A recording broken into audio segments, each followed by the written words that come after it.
Hello and welcome to Dead Air Dudes. I'm Izzy.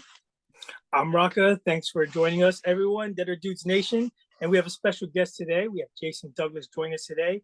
He is twice nominated for Ringo Awards, Best Writer, Best Single Issue Story, and that's for Paro, your comic book, your graphic novel. Jason, tell us a little bit about yourself. Well, thank you guys for having me on today. It's a great pleasure to be here. Yeah, so I am what you would call a late bloomer when it comes to this graphic novel comic game. This is my very first book, actually. And lifelong dream to be on this side of it, lifelong comic fan, but a lifelong dream to actually put something out in the world. And Parallel is my very first script, my very first book. And yeah, as you mentioned up top, kind of a bit of a surprise and sold out last year and got nominated for 2 Ringo Awards. And I'm a full-time public school teacher in my day job. I'm 23 years into that. But kind of had that dream on the back burner since I was probably about 12 years old and was first really into comic books. And there's actually one of the major themes of the book is about dreams deferred.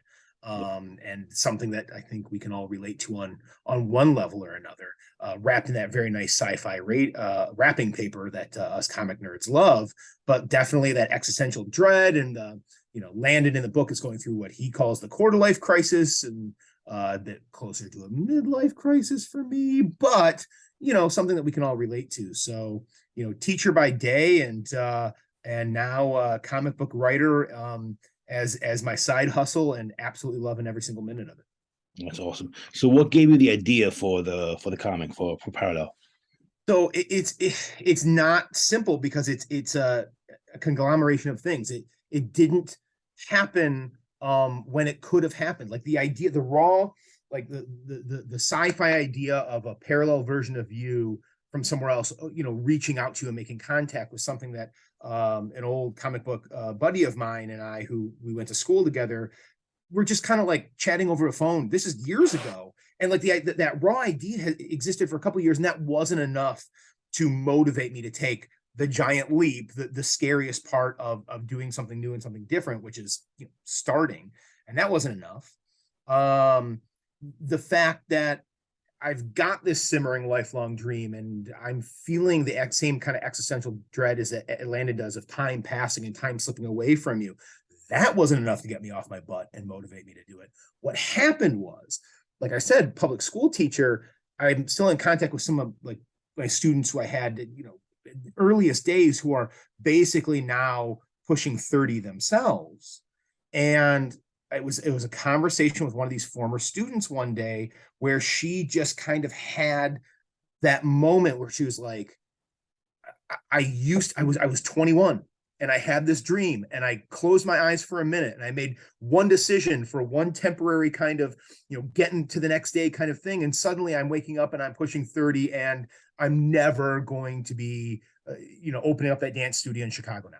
Yep. And it just hit me. And I was like, it was literally one of those lightning strike moments where everything came together, and I go, well, this is the story I've got to tell. If not for myself, definitely for all these other people that I know go through their own version of the same crisis that Landon does in the book. And it came together, and I just sat down very much in a bubble. I have no connections to the comic industry other than being a fan myself, and just sat down one summer, and instead of writing a one-act play, which I was usually doing in the summers for like drama clubs that I ran elementary school and middle school, I decided with a lot of irrational confidence that I would write a comic book script, which, and I mean irrational confidence, because had I known, right, blissful ignorance too, had I known how involved it is and how intricate it is and how different an animal, and maybe even a harder animal than like writing a stage play is, it might have scared me off and gave me another reason to postpone once again.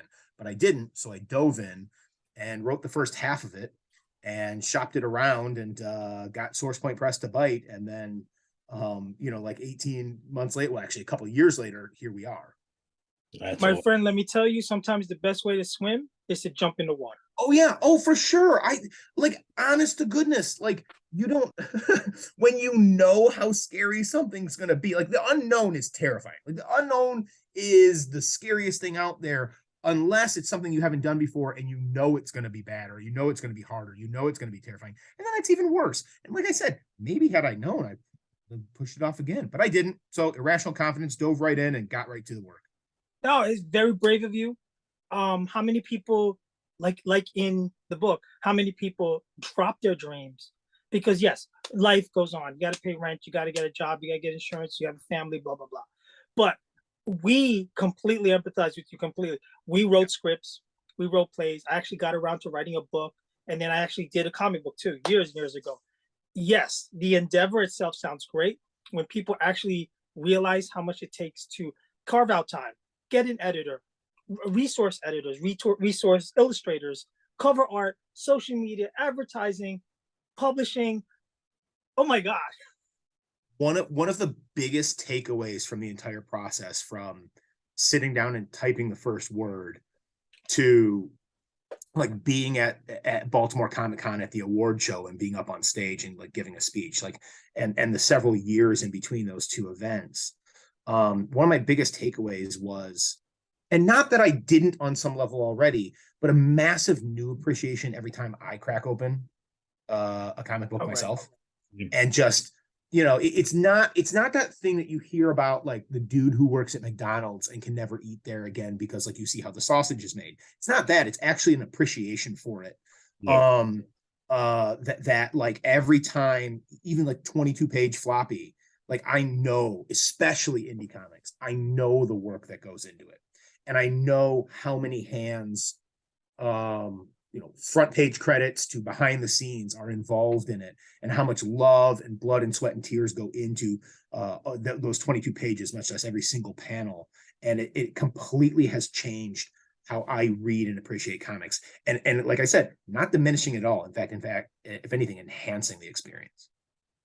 Yeah, definitely. Especially how when you write a screenplay and or a stage play, it's a completely different animal than writing a comic book. I mean, I've tried and you can't process. Dude, it's I remember at the very beginning, like I knew I wasn't like so off my rocker ignorant of like, oh, it's gonna be the exact same thing. I mean, I knew that. I researched, I found a template that I liked online, for this is how many times you hit indent before you hit, the sound effect thing, and then here's where your dialogue goes and how you do your numbering and stuff like that. So I went in there with that structure, but like those first few pages, having to think of so many different things at once, right? You're thinking of your narrative, you're thinking of your dialogue, you're thinking of panel layout, which turns into pacing. Do you want it to be revealed on the next page, or do you want it to flip? I mean, like there's about a million things you're thinking about at once, which honestly is one of the things that makes comics great. When I was an elementary school teacher, like I had comics in the classroom because well, I love comics, but like when you I would have loved to be in your class. when you got those parents who would be at parent-teacher conference and they might say, well, it's not that classic thing that parents have been saying since like the 1930s. Comic books. But this is a very early 21st century, so the internet's there, and I could bust out this beautiful, I wish I could cite it exactly for you guys. I found this wonderful study, came out of UNC, I believe, UNC or Duke, one of those triangle Chapel Hill. Up in Chapel Hill, yeah. Yeah. And it was basically, they did this study. I think they had the kids reading like Bone, in fact, like that early Scholastic color printing of it in the early 2000s. And they hooked them up to the brainwave machine. I sound really smart by calling it a brainwave machine. And they were running the experiment, and the control was reading a novel. And the experiment was putting a graphic novel, putting a comic in front of the kids. And the brain waves produced when they were reading the graphic novel were almost twice as many as straight prose, just because it's engaging different parts of your brain, because your brain is literally following along the written narrative and the visual narrative with different parts of your brain. And it like actually stimulated the brain even more. And same kind of thing with writing it. Like you're literally sitting there typing away and your brain is on overdrive, having to think about 1,000 things at once. And I found that absolutely fascinating about the process. I mean, as a writer yourself, you should, right? Like they always tell you there's this fine line between showing and telling. Oh yeah. And then when you get to a comic book, you need to do both. but you need to measure it so that you don't overshow, you don't overtell, and you just enough. The comic book illustrations actually sell it, but the storyline, the dialogue, and the writing really is the backbone. Nobody gets it's unheralded, but that's the backbone. I'm a huge fan. I'm a huge fan of EC comics, you know, from the early to mid 1950s. And I think they are some of the best comics ever produced in the history of the medium. And yet they are maybe the most overwrought as far as overkill on showing and telling at the same time, because you literally have a comic panel showing you the thing, you have the dialogue telling it to you, and then there's a text box telling it to you again. I mean, Al Feldstein was like an overdrive, like writing. Anyway, and I was very aware of that going into writing this, and I remember I was like pretty proud of myself that I thought I let this breathe a little bit. I let this show a little bit more than tell a little bit right here, because I mean, you can probably already tell partway into this interview, I can talk. Like I am verbose. I've got enough words. And I remember I'm pulling back here, I'm pulling back there. Oh my God, I think this is going to be a silent panel. I'm so very proud of myself. And my editor, Bob Sally, who's a heck of a writer himself, got a hold of it, was like, too many words. And I was like, oh. Oh, don't worry, we've all gotten that. We've all gotten yeah. Like, and it has, I wouldn't say I've gone to the other extreme on my next book that I'm still working on right now, and we Kickstarter in May, but I've definitely even more hyper aware of it now than I was before, for sure. All right, so you had a lot of success with Parallel, and now you have Jane America. Well, we've got right now, because Parallel, so it was a flop on release because it was released right into the beginning of the pandemic. And it as far as being in previews, it like died on the vine. And it should have been one of those things. And this is the editor-in-chief of SourcePoint Press telling me this months and months later. Travis McIntyre saying, yeah, what should have happened, what always happens is sales were underwhelming for 10 different reasons. Unknown author, first time thing. We are still pretty small at this point as a publisher. Back of previews because of S, and then the pandemic just crashed it all. Stuff didn't arrive on time, and it about a month, maybe two, because it was 64 pages and that original printing, and maybe you got 2 months and then you move on or you quit. And the blissful ignorance thing happened again. I didn't know that. Nobody told me that. So I went off on the next 18 months and did 75 interviews. Holy cow. Because nobody told me that that's not what you were supposed to do, because you couldn't. Good. Like all my conventions got canceled, right? All my signings. Like I had all this stuff booked throughout that whole spring and summer, and it all went away, and it was supposed to be cooked, and I live out my dream, and okay, well, good try, you're done. But again, didn't know. And 18 months, just interview, copy here, copy there, 5 from this show, 2 from that show.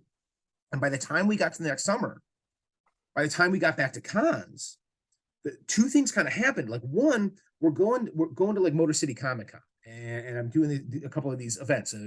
My first convention, which was supposed to be my first one, ends up being this one that we sell out the book at, because there's only so many copies left. And what had happened was all those interviews, 2 copies here, 5 copies there, it added up.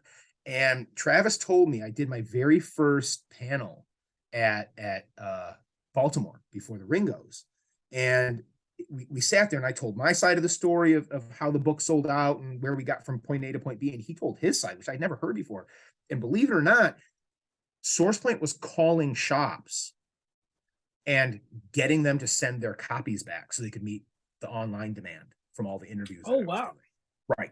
And that kind of like blew my mind. So book sells out. We do a variant, a con exclusive for Baltimore, sell that out, and then go to the award show with the 2 nominations. I very gracefully lost to the dude who writes Batman in both awards, because famous people and then me. I got a lovely dinner out of it, and I got to go about how much Mike Ringo meant to me in my classroom with my students way back when, and I got to present some awards and rub elbows with like all these people who had been heroes of mine when I was a kid, and it was just this miraculous experience. But because of that kind of surprise success of the book, and maybe even the unorthodox way that it happened, what we've got right now that I'm very happy to be talking to you guys about is the special edition is in previews right now this month. January previews, like the diamond order code is January 23, 1872. You can go into your shop and order it. You can go straight to the Previews World website and order it straight through Diamond and click on your own shop. Technology is a wonderful thing. Just look up Parallel, look up Jason Douglas. And the special edition, we got this killer brand new cover. It's maybe my favorite cover of all the variants and different covers that the book had. And it's got 50 bonus pages because, like I said, I'm a longtime comic book nerd. And if there's anything that I love more than a good story, it's a good story with a ton of awesome back matter behind it. Thank you, Ed Brubaker, for inspiring me how to do it. And I wrote an afterword that kind of tells some of that story. I've got annotated script pages, concept art, rough pencils, got a cover gallery with some of the wicked, all the covers, but like the variant covers like this nice. Johnny Darko homage variant.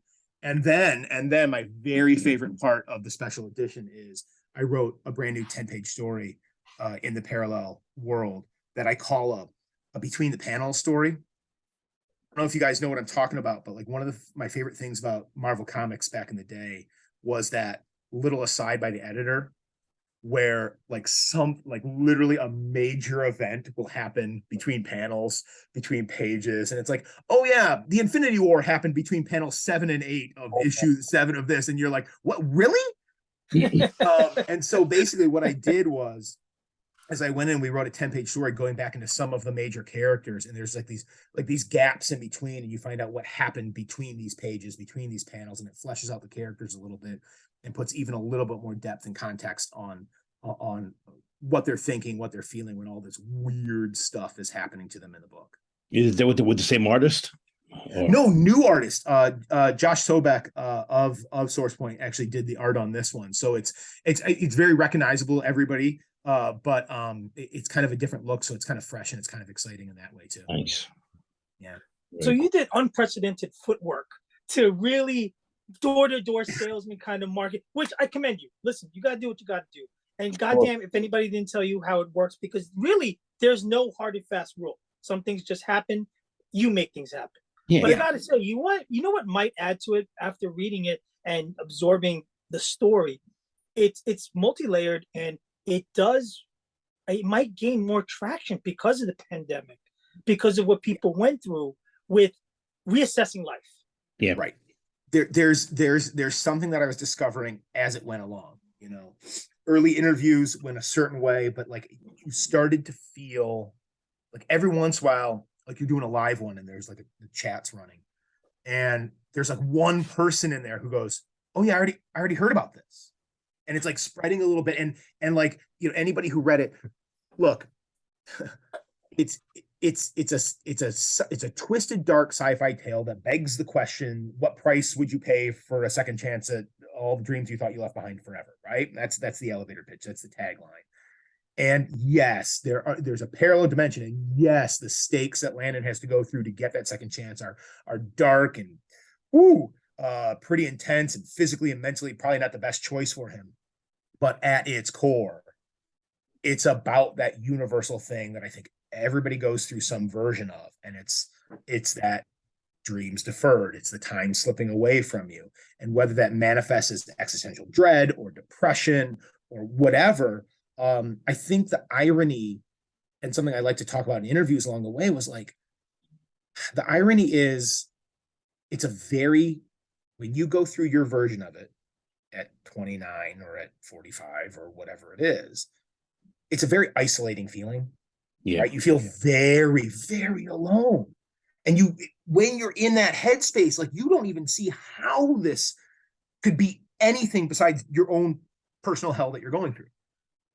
And of course, the massive irony of that is everybody's going through it or has gone through it. Yeah. It's literally this linking thing to everybody. So besides buying a book that supports indie comics and an indie creator and having a good time reading it, and maybe the rereadability of it.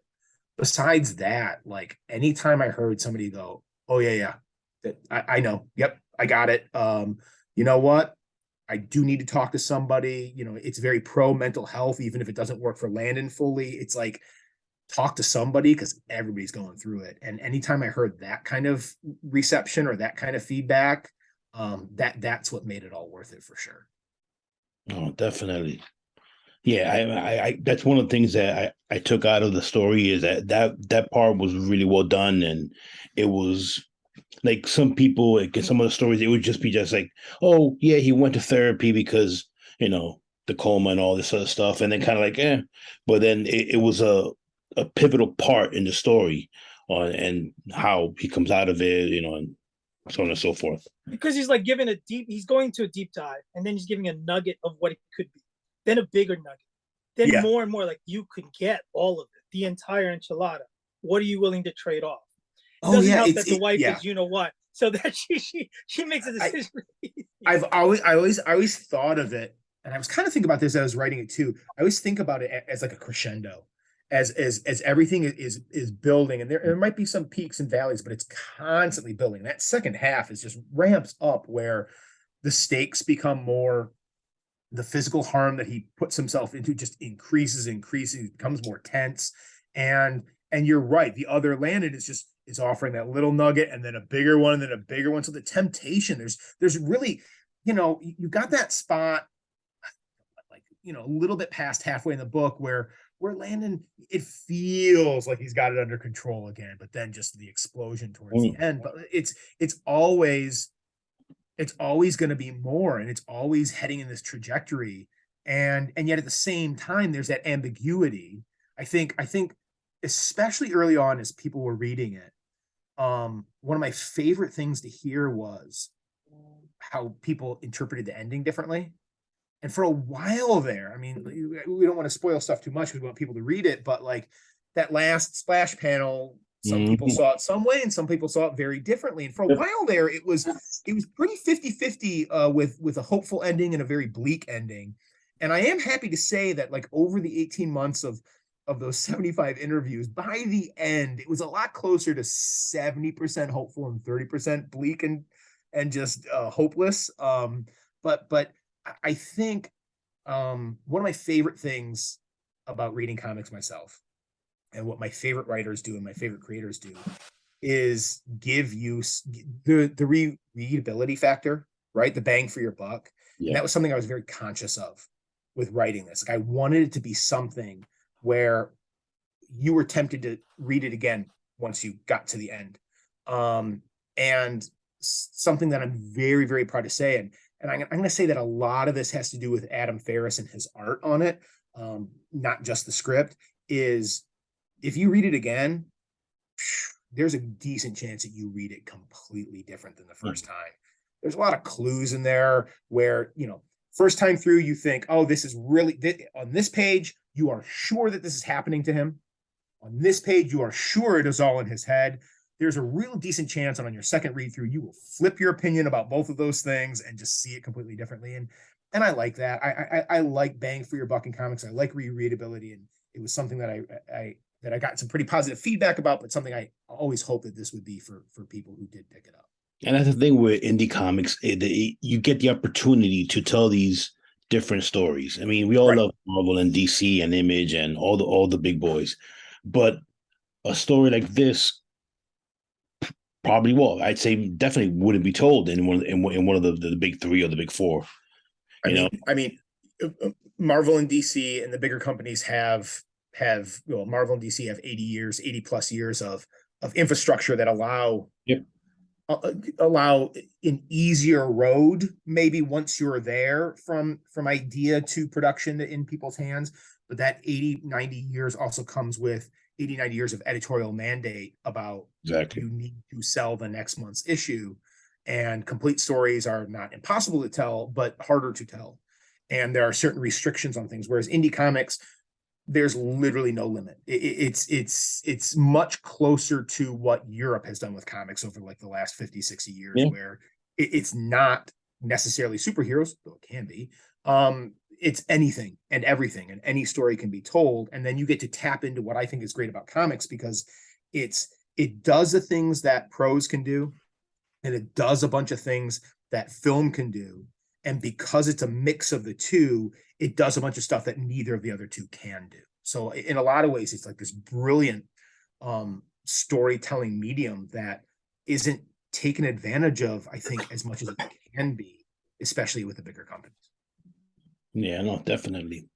What that happened was over the pandemic, I really got into indie comics, and I was like straying away a lot from the big boys and reading, just devouring a lot of the stuff, because and it was, it brought me back into the love for, independent books and everything. So yeah, I mean, I might even have this book. I mean, in somewhere, because it sounds. I mean, it keeps sounding familiar to me. It keeps So awesome, really, really good.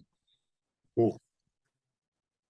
Yeah, you get to be edgy, and you get to deviate from mainstream formula, and you could tell your story without, Right. Right, you said the editor or some mandate coming down from higher ups. You got to cut this, you got to cut that, make that character whatever. Go for it. Now, I got to tell you, we were just talking about your ending. Mm-hmm. Okay. I saw. I was yapping. And I saw you going. I saw the little the light bulb went on. Okay, I don't want to spoil it for other people too. I want them to read it. I want them to decide for themselves. Just one question without spoiling. No. Yeah, I am an open book. Was it intended to be open ended for interpretation of the reader? I mean, absolutely. Yes. Or do you have a definitive ending? I say to you right now that there is an answer that it went this way or that way? I could say that to you, but why? Right. Like once it's look, I'm an English teacher, which means we're talking literature, we're talking poetry, and I am a very firm believer that, and I've got to tell this to eighth graders, right? Because eighth graders are still at that stage where when they do this, the biggest fear is right or wrong. And in English, in ELA, you gotta break them of that habit, because once it's out of the writer's hands, there is no incorrect interpretation, as long as you can back it up with your own textual evidence and your own thoughts and feelings, right? Like you can't, like, how insane to like tell a 14-year-old that their interpretation of a poem is incorrect because that wasn't the author's intention, when they truly feel it means this and it means that to them. So for me to sit there and say, yeah, he's okay, or he is not okay on that last panel. And let's be honest, when you look at that splash page, Adam, and this was in the script, but Adam knocked it out of the park. Like you look at what's in the reflections in the mirrors as he's walking into that place, and he's not making it easy on us to definitively say it went this way or it went that way. But like, who am I? If the author can say to you, who am I to tell you how to interpret it? Nobody can tell you.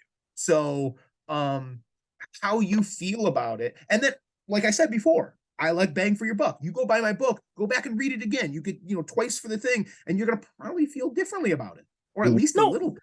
I love it as is. Yeah. I like it like that too, because ways it works. You could think of it one way, or you could think of it another way, and it still works. Because it continues the whole story of possibilities. Right. Absolutely. Yes. And in fact, I mean, but like, and it can go anywhere. I mean, I remember, I can't tell you how many times, because I think like one of the a standard question that you're going to ask in an interview is like, is there more parallel coming? And for those 18 months, that was a definitive answer. It was no. I mean, what else am I going to say? Am I going to bring them into this and that? And it would always be some diminished or lesser thing. And then when the special edition rolled around, it was like, okay, back matter. Oh, wait, is there? Oh, well, I'm not going to continue it. That's why I went between the panels. And there was a way to tell more story without adding it onto the end and letting that ending be as ambiguous as it might be. it's still the definitive ending Yeah. of this. It ends, yeah. We also said in the background before this interview, was like, this could actually be a script. We can see this. Listen, from your lips to Hollywood producers' ears. Go Netflix. Listen, guys, I know less about how to get a comic turned into a filmed piece of media. I know less about that than I knew about comic script writing before I started comic script writing. So, you know what? You better believe it. You know what people said to me, and I started using, like, at the cons when we sold out the first run of the book. I started using in that the short pitch to people, like, dark sci-fi twisted tale in the vein of an episode of Black Mirror, because I had heard enough through, like, the interview process, like, oh, it's like a bit like that, and I was like, maybe yes, okay, sounds good to me, that kind of thing. Yeah, maybe. I don't know how to do that. If you guys know how to do that, tell me. We've been trying for years. I would never say no. We support you. If it goes that way, we'll tell everybody. Cool. Listen, we said it first. He should really be produced. Somebody should really back this guy. So, how are the cons now? I mean, we've been to New York Comic Con. We tried to go to Terrific Con, couldn't make that, but the cons have been good to you. Oh, I loved it. I absolutely loved it. Partly because I had been on the fan side of the table for so long, and interactions with creators. It taught me. There are two things that I took to that con with me, or to those first cons with me, and one was the same process I used in the years as I was becoming a teacher, which was every veteran teacher that I interacted with in my training years, and come from a family of teachers, and every interaction that I had with my own teachers leading up to that, once I knew that this was the career path I was going to go down, whether it was negative or positive, I took a piece of that and stored it away for when it was my turn. And so every single time I interacted with a creator at a con, a hero or somebody random, or somebody I respected, or somebody I just really, really liked this one piece of work they did and needed a signature on my book or whatever, took away what I loved about their interaction with fans and me specifically, and other ones that weren't so nice, and made sure that I took that attitude into the convention experience with me, knowing that whether it was somebody who at the beginning of the process I was pitching hard and like, oh, come and buy this thing from me and I'll sign it and I'll be we'll talk about it and I'll sell you on it, to like by Baltimore, people literally coming to see me. And I made sure that each of those interactions was the best interaction it could be for them, because that might be their only time, right? And I really felt strongly about, if it might be your only interaction with this person for the rest of your life, you know what? It doesn't matter what kind of day I had. I mean, you got to do the same thing in the classroom. It's like, it doesn't matter what they say or what they do. Give them a positive experience to walk away with, because that's going to be their only impression of you, most likely.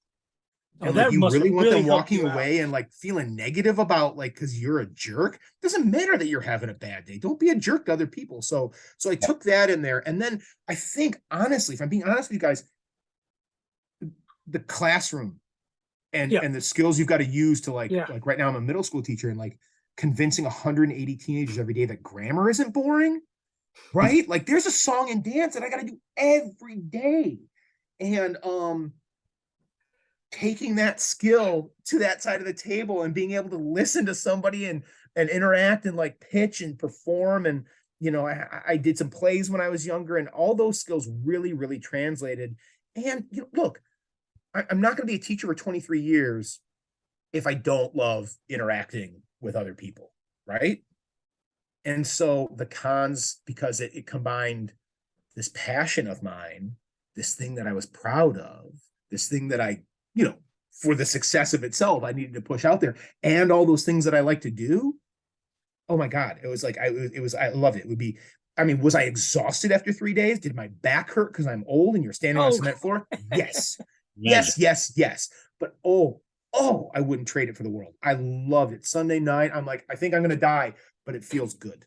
you know? Dude, I know from just walking around the con for 2, 3 days, like, oh, my feet, my dogs are killing me, my knees hurt, my back hurts. I will do it every year, but Yeah. I feel you. Like, I could use a 10 pack of ibuprofen, some ice on every joint, and some whiskey, and I'll be good. I'll be good.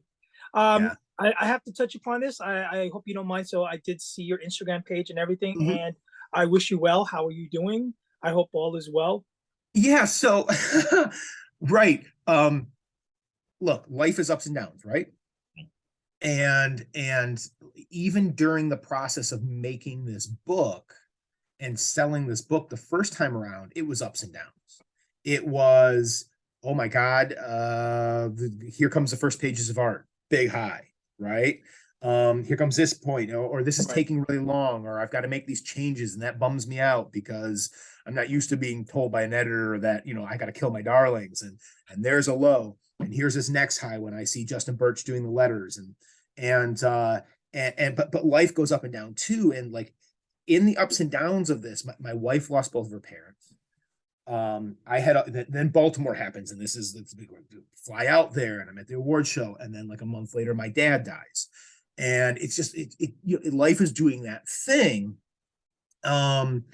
and personal things and professional things, and ups and downs and ups and downs, and then summer 2022 is supposed to be like our recovery summer as a family, right? We're going to go on a couple of vacations, wife and the kids.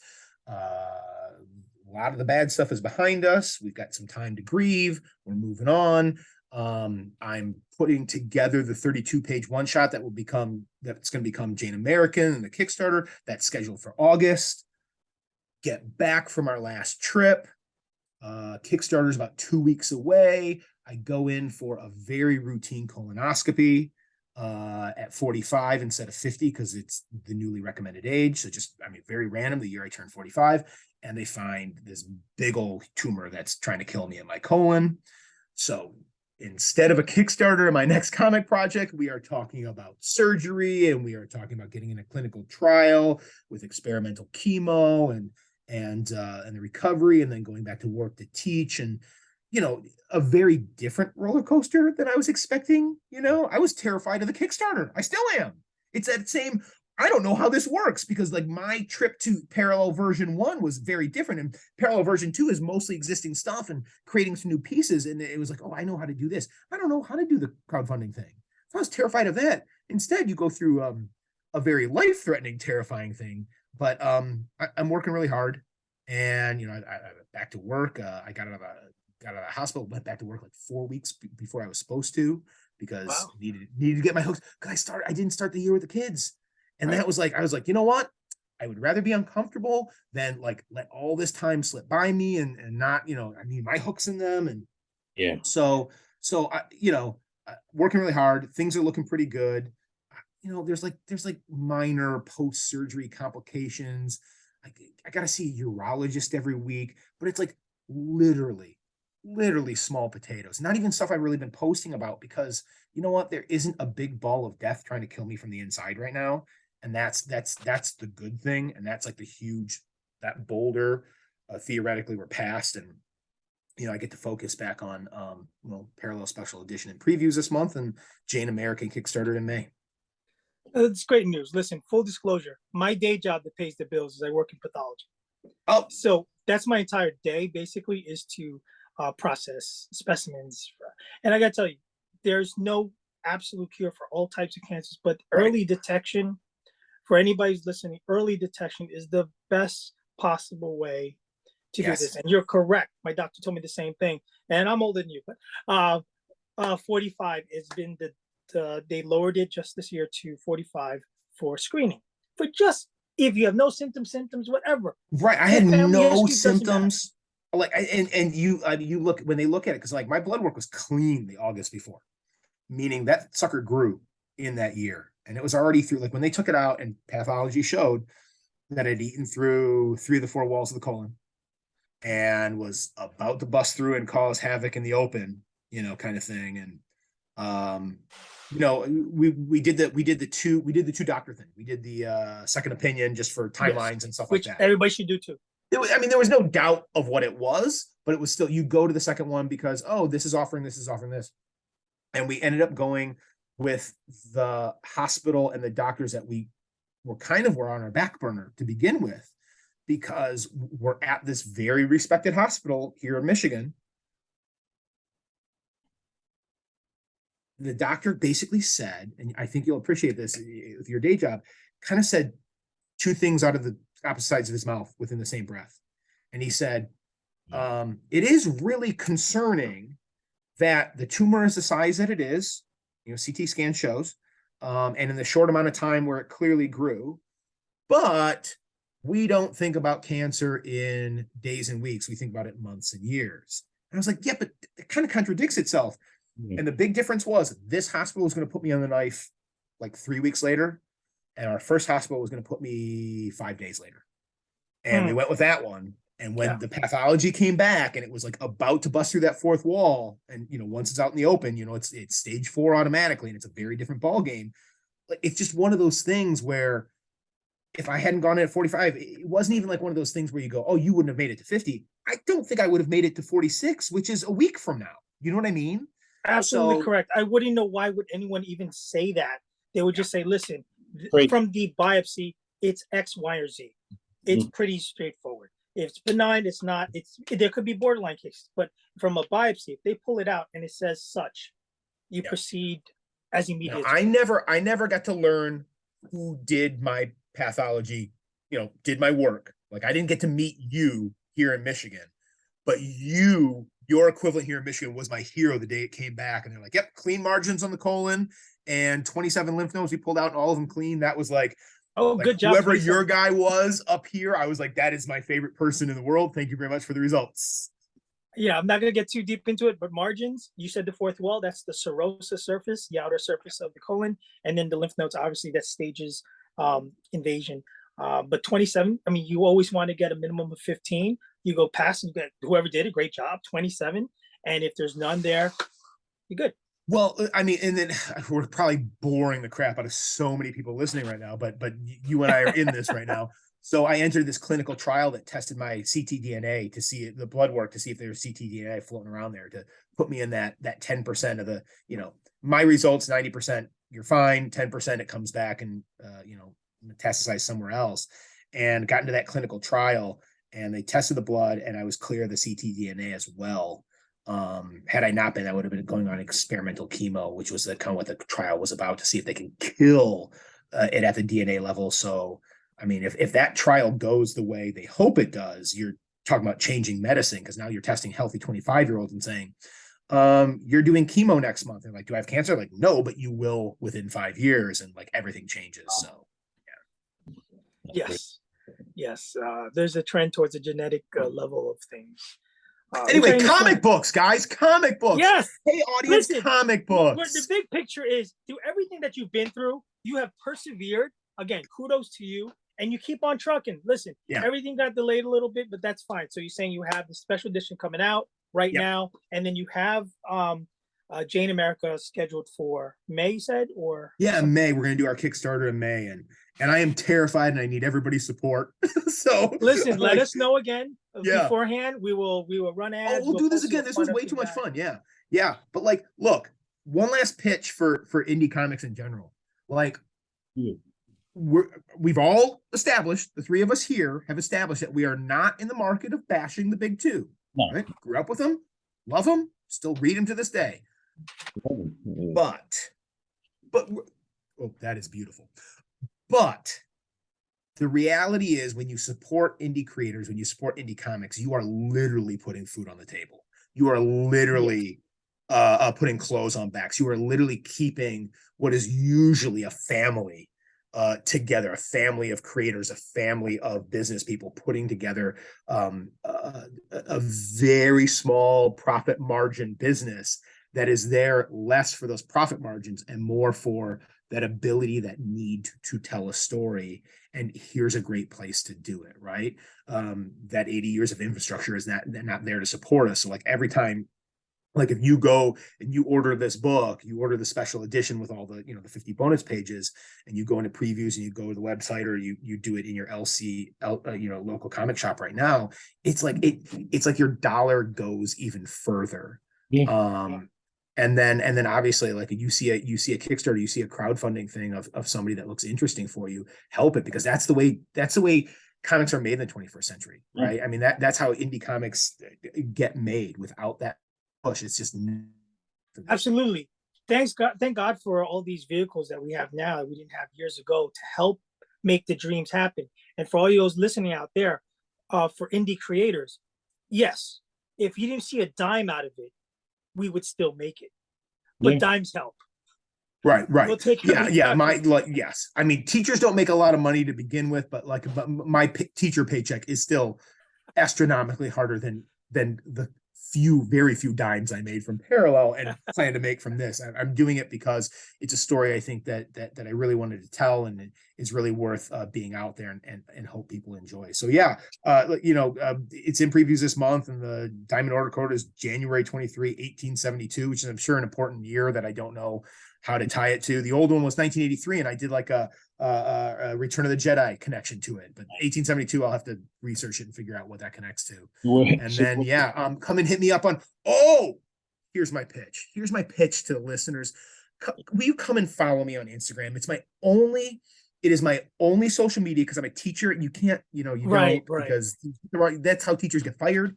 Come and follow me on Instagram, because not only whatever I put up there, and you can follow, and I'll eventually put up like links to be able to order the book and all the information about Jane American in May, but because I am so not a famous big time comic creator, I will talk your ear off. If you've got questions, you got comments, you got a problem with my book, we will chat so long in those DMs that you will get bored with me and want to leave. Okay, there'll be no ghosting of people at the big time creators. There'll be no thank you for your submission, bot response. I will talk to you until you're going, I've got a life, I need to go. And I'll be like, oh, sorry. Talk to you later. And there you have it, guys. This is Jason Douglas's pitch to join him as a follower on Instagram. I'm serious. J Douglas Writes, at J Douglas Writes. Come and follow me right now. We will chat. That's awesome. So obviously after that, next you have the Kickstarter in May. So awesome, man. Please pick up Parallel. It's in previews now. So what else? Jason, it was a pleasure talking to you. You are an inspiration. Keep it going. We love to hear how things are going. Keep us up to date and everything. And anyone out there, you heard all his contact information, how to follow him, how to get your hands on it, how to get it, be aware of when his other issues drop. And listen, thanks again for joining us. Thank Gentlemen, it was my pleasure. This was an honor. Thank you very much for having me. It was a lot of fun. It was. Right. Take care. You too.